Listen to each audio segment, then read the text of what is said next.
Hi, I'm Ed Merrison from CellarHand, and today we're going to look at an estate described by Jancis Robinson as a beacon for Austrian wine. It's Bründlmayer, and these are the two wines we're going to look at. The 2018 Bründlmayer Kamptal terraced Grüner Veltliner, and its sibling over here, the 2017 Bründlmayer Kamptal terraced Riesling. So you'll have noticed twice this mention of this word here, Kamptal. So that's the region that we're in. It's named after the river Kamp, which flows into the Danube just east of the city of Krems. Now that name, Krems, may be familiar to you because it gives its name to the Kremstal region. And you head a tiny bit further upriver and you'll get to the Wachau, which is generally regarded as Austria's #1 region for Riesling and Grüner Veltliner. But not far off, neither in terms of geography nor reputation, is this place.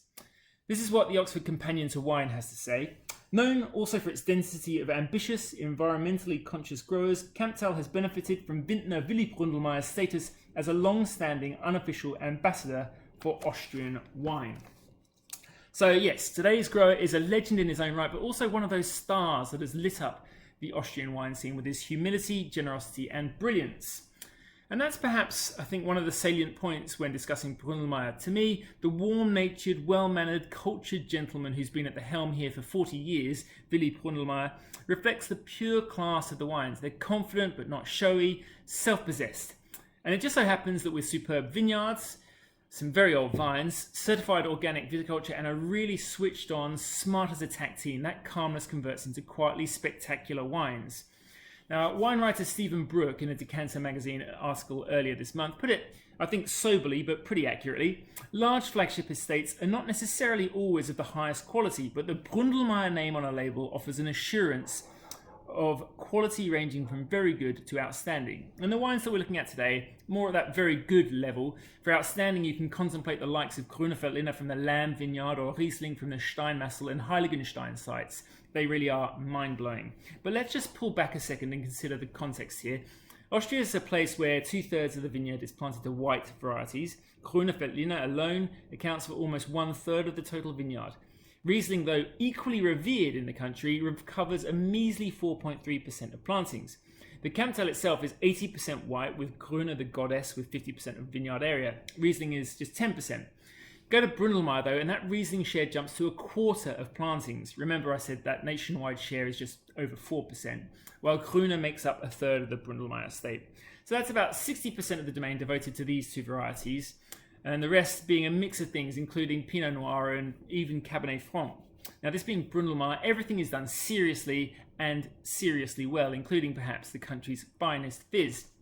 So both of these wines we're looking at, as I said, bears this regional designation, Kamptal. So it's an area characterized by the contrast between the warming Pannonian influences flowing in from the southeast and the cool winds coming down from the wooded Waldviertel region in the northwest. Now that confluence means things really cool down at night, even after hot days. It's a really good recipe for ripeness with freshness.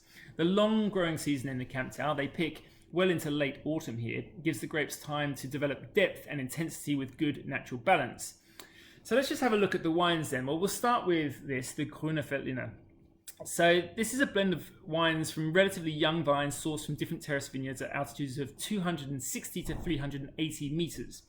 Those higher vineyards tend to be stonier and more meager. These typically give more aromatic, tighter wines. The lower vineyards are dominated by more fertile loess soils. That's that silt-sized, wind-blown glacial deposits. These are often riper, looser wines with more body. So this 2018, well, it's actually quite an open wine. It's invitingly fruity and creamy on the nose with scents of jasmine, pear, yellow plum, kumquat and white pepper.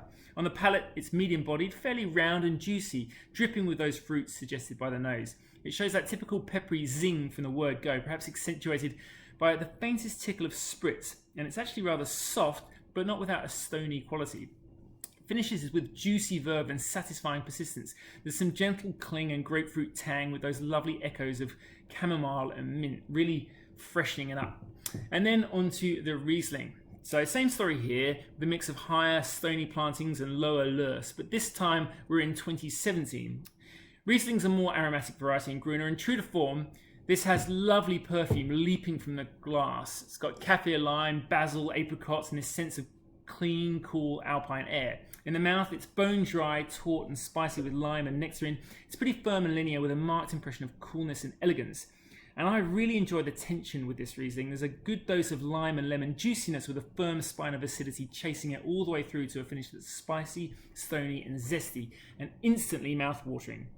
So I'd really recommend Bründlmayer for people who enjoy pure classicism in their wines. With the structure, energy, intensity and mineral interest of these great Kamptal sites, there's plenty of inherent excitement and surprise. So to get in the way in that would be clumsy, bad manners even, and Bründlmayer just wouldn't stand for that. So to learn more about the wines of Bründlmayer or anything else in the CellarHand portfolio, please check out our website, that's cellarhand.store, or feel free to send us a direct message at CellarHandWine or to me at Merrison. But in the meantime, please stay safe, drink responsibly and discerningly, and thank you as always for watching.